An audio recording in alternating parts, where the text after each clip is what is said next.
Big boss season 7 live അപ്ഡേഷനിലേക്ക് എല്ലാവർക്കും സ്വാഗതം. ഇന്നത്തെ ഒരു പ്രൊമോ വന്നിരിക്കുകയാണ്. ഇന്നത്തെ ടാസ്ക് എന്ന് പറഞ്ഞു കഴിഞ്ഞാൽ സ്ക്രാച്ച് ആൻഡ് വിൻ എന്ന് പറയുന്ന ഒരു ടാസ്ക്കാണ്. ഒളിപ്പിച്ച് വെച്ചിരിക്കുന്ന കാർഡുകളിൽ നിന്ന് ഒളിപ്പിച്ച് വെച്ചിരിക്കുന്ന പോയിന്റുകൾ കണ്ടെത്തുക എന്നുള്ളതാണ് ഇവരുടെ ടാസ്ക്. അതുകൊണ്ട് തന്നെ ഇതുവരെ പോയിന്റ് പട്ടികയിൽ മുമ്പിൽ നിൽക്കുന്ന ആര്യനും അനീഷും ഇവർക്ക് ഇത് നിർണായകമാകും. അതുമാത്രവുമല്ല, ഈ ഒളിപ്പിച്ച് വെച്ചിരിക്കുന്ന കാർഡുകളിൽ എത്രയൊക്കെ പോയിന്റുകളാണെന്ന് ആർക്കും അറിയില്ല. അതുകൊണ്ട് തന്നെ പുറകിൽ കിടക്കുന്നവർക്ക് ചിലപ്പോൾ മുമ്പിൽ വരാനുള്ള സാധ്യതയും ഈ ഒരു ടാസ്കിലുണ്ട്. ഇതൊരു ലക്ക് ഫാക്ടറാണ്. ഈ ഒരു കളി ബിഗ് ബോസ് ആണ് കളിക്കുന്നത്. ബിഗ് ബോസ് അതിൻ്റെ അകത്ത് കൃത്യമായിട്ട് എത്ര പോയിന്റ് വെച്ചിട്ടുണ്ടെന്ന് ബിഗ് ബോസിന് മാത്രമേ അറിയത്തുള്ളൂ. അതുകൊണ്ട് തന്നെ അത് ചിലപ്പോൾ 1 പോയിന്റ് ആകാം, അല്ലെങ്കിൽ 0 പോയിന്റ് ആകാം, അല്ലെങ്കിൽ 300 പോയിന്റ് ആകാം, അല്ലെങ്കിൽ 100 പോയിന്റ് ആകാം. അങ്ങനെ വ്യത്യസ്തമായുള്ള പോയിന്റുകളായിരിക്കും ആ കാർഡിനുള്ളിൽ ഒളിപ്പിച്ചിരിക്കുന്നത്. അതുകൊണ്ട് തന്നെ ഇത് ഓരോ മത്സരാർത്ഥികൾക്കും നിർണായകമാണ്. ഇതുവരെയുള്ള ടാസ്കുകൾ വെച്ച് നോക്കുകയാണെങ്കിൽ അനീഷും ആര്യനും ഒക്കെ നല്ല രീതിയിൽ തന്നെ കളിച്ചിട്ടുണ്ട്.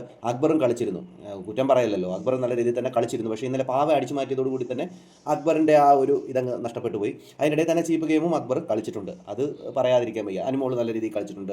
അങ്ങനെ തുടങ്ങി ഒരുമാതിരിപ്പെട്ട മത്സരാർത്ഥികളൊക്കെ അവർക്ക് പറ്റുന്ന രീതിയിൽ തന്നെ കളിച്ചുവെങ്കിലും പോയിന്റ് പട്ടികയിൽ ഇപ്പോൾ മുന്നിൽ നിൽക്കുന്നത് അനീഷും ആര്യനുമാണ്. ഇനി ചിലപ്പോൾ ഇവരിൽ മാറി മറിയാം. ഇന്നത്തെ ഒരു ദിവസം കൂടിയുള്ള ടാസ്ക്, അതിൽ ആര് ജയിക്കുമെന്നുള്ളതൊക്കെ നമുക്ക് കാത്തിരുന്ന് തന്നെ കാണാം. കൂടുതൽ ബിഗ് ബോസ് ലൈവ് അപ്ഡേഷൻ ഈ ചാനൽ സബ്സ്ക്രൈബ് ചെയ്യാം, മറക്കരുത്.